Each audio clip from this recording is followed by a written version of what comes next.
جوان اس طرف گیا، ایک بزرگ نے ملے، بابا جی باغ تواڈا ہے؟ فرمایا نہیں اللہ دا ہے۔ بابا جی باغ تواڈا ہے؟ فرمایا اللہ مینوں عطا کیتا ہے، میں دیکھ بھال کر رہا ہوں۔ بابا جی تواڈی اجازت تو بغیر سیب دا کچھ حصہ کھا بیٹھا ہے تے معافی مل جائے گی؟ حضرات بابا جی تواڈی اجازت تو بغیر سیب دا کچھ حصہ کھا بیٹھے تے معافی مل جائے گی؟ فرمایا نہیں۔ بابا جی پھر آخیا 12 سال میرے باغ چ مزدوری کرنی پے گی، تیرے تے میرے ورگا کوئی بندہ ہوندا نا تو سمجھو بابا تھوڑا جہا سیب کھانے تے 12 سال مزدوری، پر نہیں توجہ رکھنا تیرے تے میرے ورگے نہیں سن، توجہ پوری رکھنا۔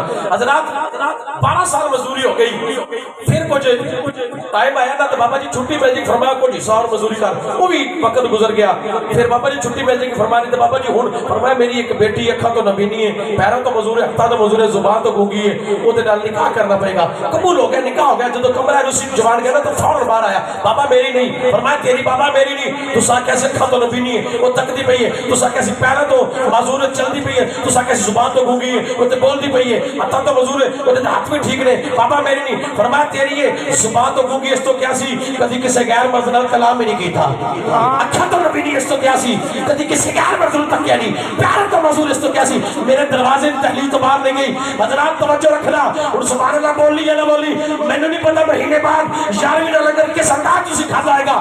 حضرات اس پاک جوان کا نام ہے سید ابو صالح، اس پاک بی بی کا نام ہے ام الخیر فاطمہ بنت عبداللہ، نور پورا والو تے مہمان آمد والو، انہیں دونوں جو جہاں پتر پیدا ہے نا ادا نام سیدنا غوث اعظم جے، ادا نام سیدنا غوث اعظم جے۔ حضرات آخری بات سنو، میں اطاریہ دی موجودگی دا فائدہ اٹھاوا تے قادر دی موجودگی دا فائدہ اٹھاوا تے رزقی دی موجودگی دا فائدہ اٹھا کے آخری بات کر کے مائک کو جدا ہوا۔ خواجہ نظام الدین اولیاء اپنی اماں سے کہنے لگے اماں بتائیں اللہ کیسے ملتا ہے؟ کہا بیٹا دلی چلے جاؤ، فلاں جامعہ مسجد کے قریب ایک تندور میں روٹیاں لگانے والا ہے، وہ بتائے گا اللہ کیسے ملتا ہے۔ جب آپ پہنچی نا تندور میں روٹیاں لگانے والے بابا جی کو سلام کیا، کہا بابا جی بتائیں گے اللہ کا پتہ اللہ کیسے ملتا ہے؟ نبیوں پر فرض ہے وہ اپنا موجہ دکھائے، ولیوں پر فرض ہے وہ اپنی کرامت چھپائے، اس لیے تو بابا بلے شاہ قصوری کہتے ہیں کہ چل بلیا چلو تھے چلیے، جتھے سارے ہم نے نہ کوئی ساری ذات پچھانے نہ کوئی سانو مننے، وہ بھی اللہ والا تھا، اس کو پتہ چل گیا یہ تو میرے پردے اٹھانے آ گیا ہے، یہ تو میرا راز اٹھانے آ گیا ہے، میرا راز فاش کرنے آ گیا ہے۔ کہا بیٹا جلدی سے یہاں سے چلے جاؤ، مجھے کیا پتا اللہ کیسے ملتا ہے، خدمت کرنی تو میں کر دیتا ہوں، کوئی اور کام ہے تو بتاؤ میں کر دیتا ہوں۔ کہا نا نا ماں نے بھیجا ہے، ٹھیک جگہ پہ بھیجا ہے، بتائیں اللہ کیسے ملتا ہے۔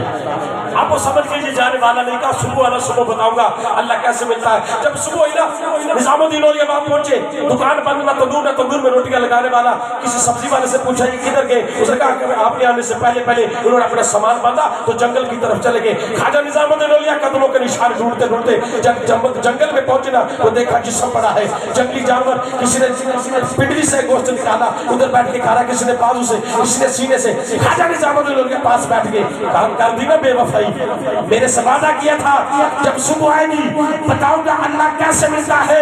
اب جب وقت آیا تو اپنا یہ حشر کر دیا، مجھے میری ماں نے بھیجا تھا، ٹھیک جگہ پہ بھیجا تھا، اب مجھے کون بتائے گا اللہ کیسے ملتا ہے۔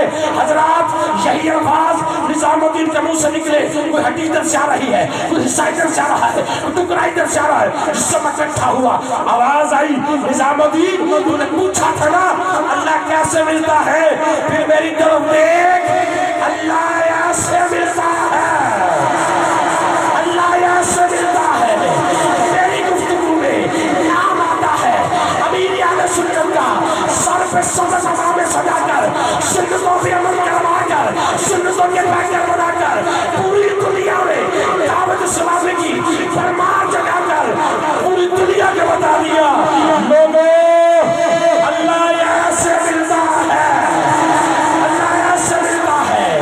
میری گفتگو میں نام آتا ہے مولا حسین کا، منا علی اصغر دے کر، جوان علی اکبر دے کر، قاسم عباس دے کر، اونا محمد دے کر، اپنا سر نیزے کی نوک پر اللہ کا قرآن سنا کر قیامت تک لوگوں کو بتا دیا لوگوں